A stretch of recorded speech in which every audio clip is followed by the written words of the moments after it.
Encounter पर सवाल बहुत उठ रहे हैं शलभ, लेकिन आज मैं एक पार्टी के प्रवक्ता, एक मीडिया एडवाइजर से सवाल नहीं कर रहा हूं।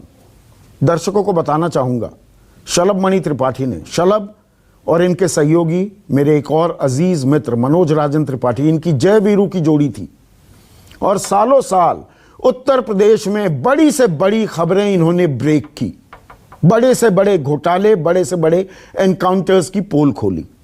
शलभ, आज आप पत्रकार होते क्या कॉपी भेजते?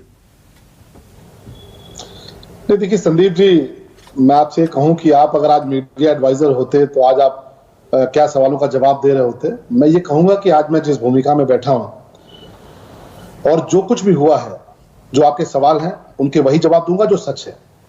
और ये किसको नहीं पता कि ये जो अपराधी है विकास दुबे कितना शातिर अपराधी था, कितनी हत्याएं की थी। सिद्धेश्वर पांडे की हत्या इसने की, संतोष शुक्ला की थाने में घुसकर इसने हत्या की, दिनेश दुबे की हत्या की, कमल तिवारी की हत्या की।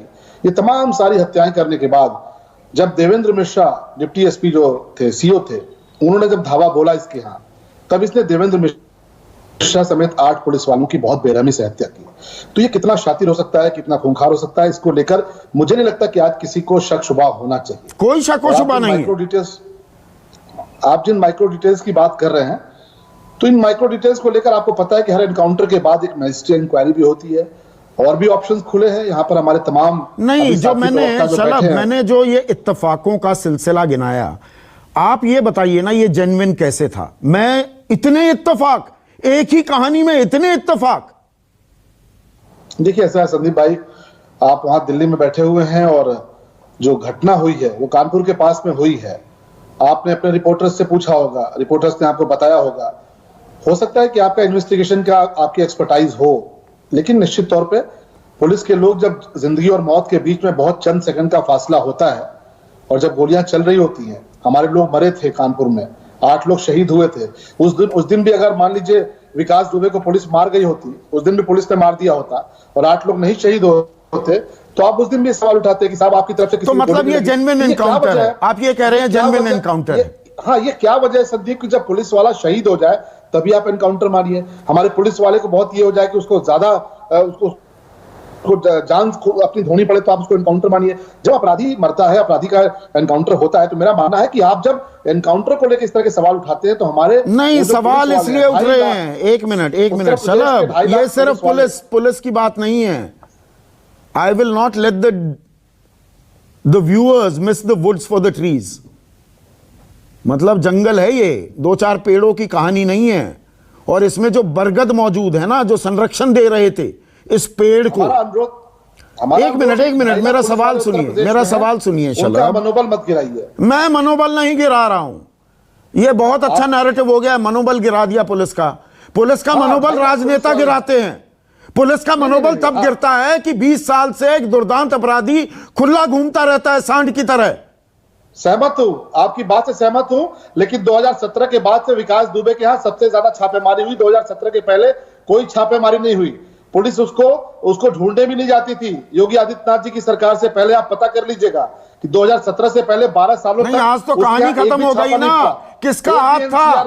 किसका हाथ था? कौन रोकता था? 14 मार्च की आपने सीओ का जिक्र किया, देवेंद्र मिश्र का। वो कहते हैं कुछ गंभीर घटना होगी, हुई 3.5 महीने पहले बता दिया था। उस चिट्ठी की रिसीविंग डिस्पैचिंग नहीं मालूम अभी तक। आपने ये भी तो देखा ना, उसने कहा अपनी पूछताछ में कि देवेंद्र मिश्रा से इस बात को लेकर नाराज था कि देवेंद्र मिश्रा ने कहा था कि घर में घुसकर तुम्हारी टांगें तोड़ दूंगा। देवेंद्र मिश्रा की चिट्ठी के बाद भी कोई कार्रवाई नहीं हुई ना। किसने दिया? देवेंद्र मिश्रा को राजनीतिक संरक्षण किसने दिया? देवेंद्र मिश्रा को लगातार धावा बोलने की हिम्मत किसने दी? योगी आदित्यनाथ जी की सरकार ने दी। और सरकारें होती तो देवेंद्र मिश्रा सस्पेंड हो चुके थे दुर्गा शक्ति नागपाल। तो मुझे एक मिनट, आपको ये पता है मुख्तार और तीक जैसे लोग सरकारें चलाते थे उसी उत्तर प्रदेश में। और 2017 के बाद संदीप भाई, यहाँ कानून का शासन है। 114 ऐसे अपराधी मारे गए हैं जो पुलिस पर गोलियां चला के शान से निकल जाते थे। शलभ, देखिए आप बेहतरीन पत्रकार थे और अब बेहतरीन नेता भी प्रवक्ता भी साबित हो रहे हैं। मेरा सवाल बड़ा सीधा है। मैं अभी कानपुर जहां ये एनकाउंटर हुआ, उसी से जुड़े सवाल पूछ रहा हूं। अभी उसके पीछे के भी बहुत सारे सवाल हैं, मैं हर कड़ी खोलूंगा। आप मुझे बताइए, एसटीएफ बहादुर है, कोई शक नहीं। हर मुसीबत की घड़ी में एसटीएफ का इस्तेमाल करती हैं सरकारें। एसटीएफ क्या इतनी लापरवाह भी हो सकती है कि एक दुर्दांत अपराधी, वो गाड़ी में बैठा था, मैं गाड़ी की तस्वीरें फिर से दिखा रहा हूं, ये TUV 300 जो पलट गई, शीशे नहीं टूटे, टायरों के कोई मार्क नहीं, कहां से वो निकला? हट्टा कट्टा आदमी था, वो कहां से निकला?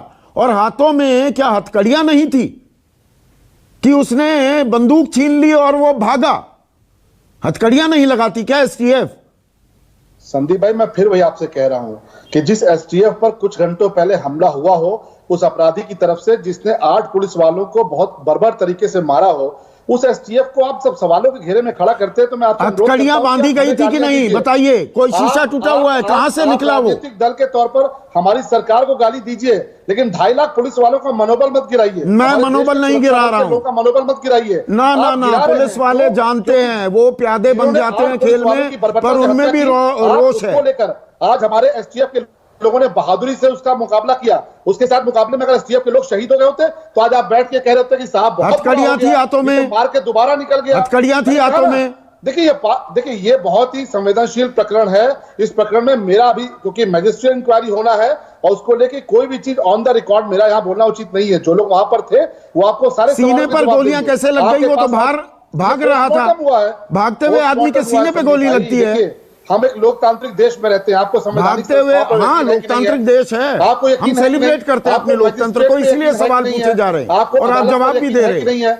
तो जाइए ना, मजिस्ट्रेट के पास जाइए, आप जाके अदालत जाइए, PIL दाखिल करिए। ये क्या सरकार का गुरूर बोल रहा है? सरकार का दम बोल रहा है कि जाइए मजिस्ट्रेट से सवाल पूछिए, उसके सामने सवाल रखिए। मैं आपके सामने सवाल रख रहा हूं। हमारा विश्वास बोल रहा है संदीप, हमारे सुरक्षा बलों के प्रति हमारी जो ईमानदारी से उनका जो सीने पर गोलियां कैसे लग गई? अगर कोई भाग रहा है, सीने पर गोली कैसे लगेगी? अपराधी को मार गिराया है और हम अपने सुरक्षा बलों के साथ खड़े हैं।